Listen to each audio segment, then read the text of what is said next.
students, so as we continue to discuss the preparing and planning of your speech, today we'll be looking at finding a purpose and selecting a topic for your speech. So, by the conclusion of this lesson, you should understand the purpose of speeches. You should be able to identify limitations of public speaking. You should know the types of finding aids for picking topics. You should be able to understand how to turn general purpose statements into specific purpose statements. And you should understand specific purposes and tips for creating specific purposes. So, let's first of all look at purpose of speeches. Now, I know we have kind of talked about this a lot in our lectures, but what the heck, so it's good for review, right? So, to inform is the first type of speech purpose, which is basically informing the audience on information that they don't already know, or in other words, giving them information that you already know. So essentially, an informative speech is teaching others about things that you know. People share knowledge due to their achievements or for the desire of recognition. You know, there are successful people in this world that have succeeded, have overcome challenges. So, with an informative speech, it allows the speaker to share knowledge on something that they have achieved and succeeded in life. It allows them to share their achievements with others and to offer some bit of advice on how others can achieve that same success.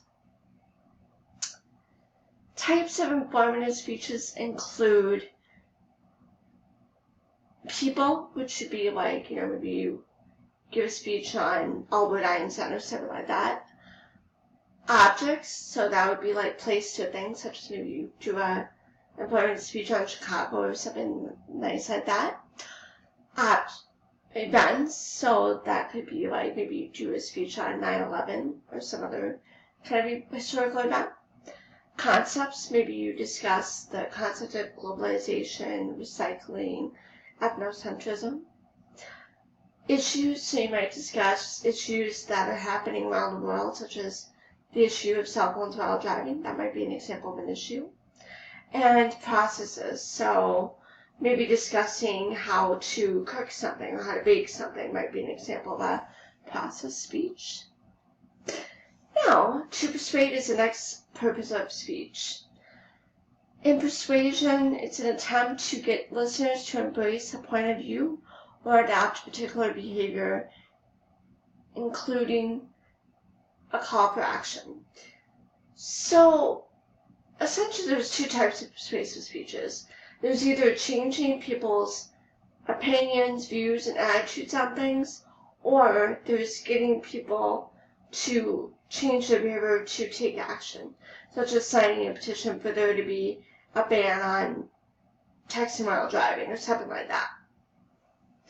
People persuade because they believe the change is in the listener's best interest. I've given a lot of speeches over the years on cell phones while driving just because I have seen so many people do it and there's been so many accidents that I've actually witnessed. So in doing a persuasion speech on cell phones while driving, I'm attempting to care for my audience's safety, and I'm attempting to give them solutions that they can do to help them keep themselves safe on the road. And people also persuade to fulfill ulterior motives they have behind the attempt to persuade. Sometimes that ulterior motive is good and sometimes it's bad.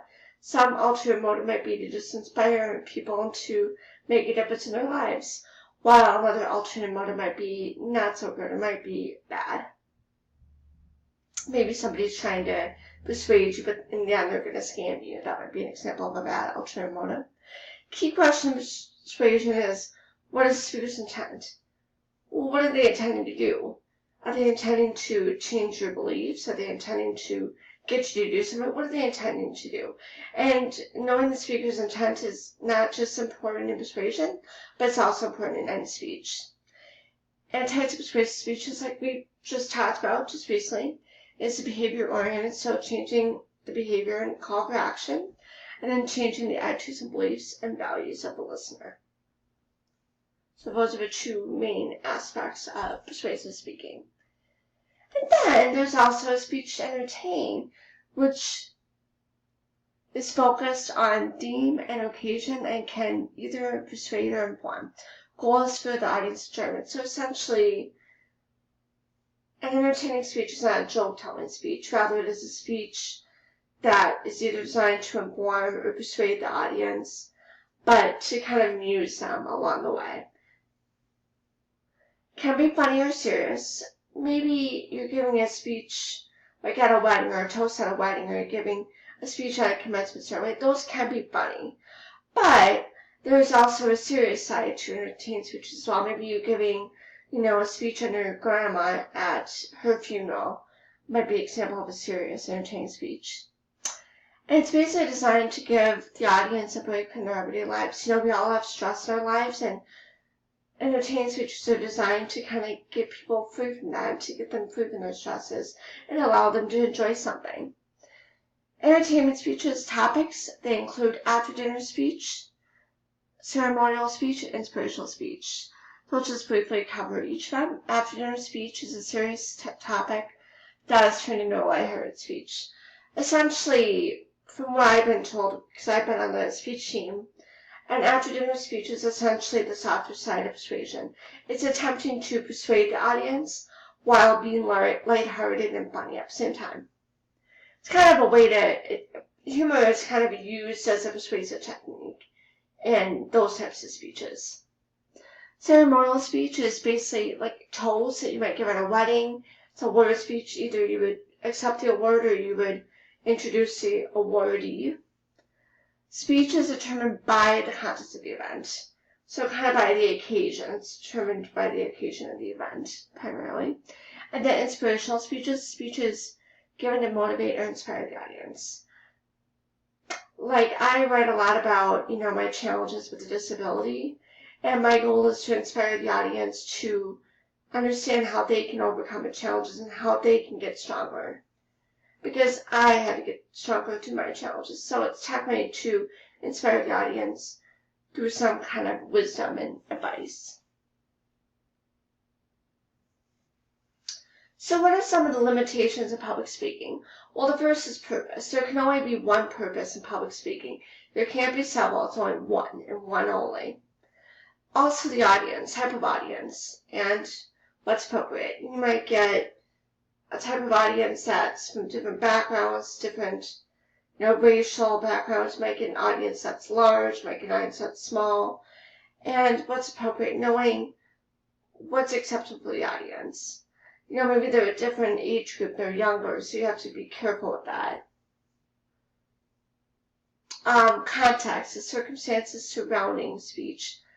So that would be like, context would be like maybe you're in a classroom or a large lecture, could be, or like distraction could be also like a limitation. And also time frame. You are only given so many minutes to do your speech, so you do have to be mindful of your time through preparing in your speech and being mindful of time. And sometimes with time limits, they can be tough because you might not finish all of what you say, or you might not be able to squeeze all in. So that can be a huge limitation is time frame. I know it's a huge limitation for me because I always go over time, no matter what. What speech I'm in, I always go over time. Alright, let's discuss picking a topic. So let's select broad subject area. Look at a broad subject area. Maybe you look at, if you're doing, maybe let's say English, you would select English as your broad subject area. And then you consider what subject area you're interested in. Like I said, maybe English you're interested in, maybe science you're interested in. Then, once you have that broad topic, you narrow your topic and you ask yourself these questions in order to narrow it. Does the topic match intended purpose? So does it intend to inform? Does it intend to persuade? And does it fit with those types of speeches? So there's some speeches that look like they could be fit with persuasion, but they're really informative and wouldn't really fit with persuasion. Like, I remember, even with smoking, in restaurants, that can be appropriate for persuasion, but probably not for informative. Is a topic appropriate for the audience and speech content? So you have to consider the audience and One way to do that is through the audience analysis and analyzing the audience to learn more about them and their demographic information in order to decide if it's appropriate enough for them. And the speech contest. Is it appropriate for the situation, the speech that you're in? And will it fit the time frame of the speech? Will you have enough time to cover it? Will you have enough time to discuss? And will you have enough time to fully deliver your message to the audience? Because if not, then you might want to select a new topic.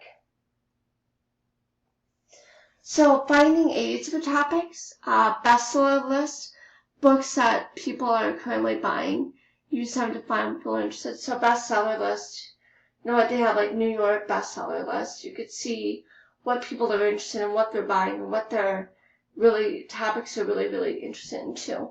A bestseller list. Polling organization, conduct research on the American public and seeing what people are interested in too. So you can do things like polls everywhere, just do a random like poll on iPads if you have any, and kind of take a vote on what the audience is interested in too. And it's kind of a good way because it's usually polling is anonymous, so it prevents a student from being nervous to share their thoughts. And then media outlets, listening to the radio or television give a lot of good ideas for speech topics. The History Channel would be a good one, the National Geographic. I believe there's like, educational channels out there too, like PBS station, if you ever heard of that, or like news stations like ABC would be a good one as well. And then the internet, just exploring, like maybe type in like good informative speech topics and they'll give you a variety. Or saying popular informative speech topics or whatever, and they'll give you a good variety. And then polling your audience to see what their interests and needs are. So, like doing questionnaires, maybe like asking them questions like, what do you think about this topic? You know, what do you already know about this topic? Might be some good questions to ask. And then need analysis, activities determine audience's needs and interests. So finding out how your topic can best suit the needs and interests of the audience. Turning general purpose into specific purposes. Specific purpose answers the what, why, and when in the speech. So how do you get specific? Have general purpose to inform, to persuade, to entertain. Then you want to know who will be your audience. Is your audience a group of students? Is your audience a group of professionals? Is your audience a group of people from different racial backgrounds? So get to know your audience. And then make sure topic is appropriate for limitations, like we said, time frame, audience, all those. And for the speech context as well. And then consider when and where your speech will be given. So will be given in a classroom, and when will it be given? So you should also consider. Specific statement of purpose. Name general purpose of speech, so like to inform. Then provide description of audience, so provide a description, maybe like, their demographic information, their education levels, what they're interested in too, what they do for a career. And then end with prepositional phrase that summarizes topic, such as to, about, or by. It should be statement, not question. Don't ask a question, just ask a statement. Do a statement. And tips for creating specific purposes, audience. Think about the intended audience. Think about who your audience is. Matching the rhetorical situation, circumstances surrounding speech, and make sure components go together. Make sure that everything goes together and flows together. Making it clear, specific purpose should be direct and not too broad or general. It should be very specific and focus on one specific thing.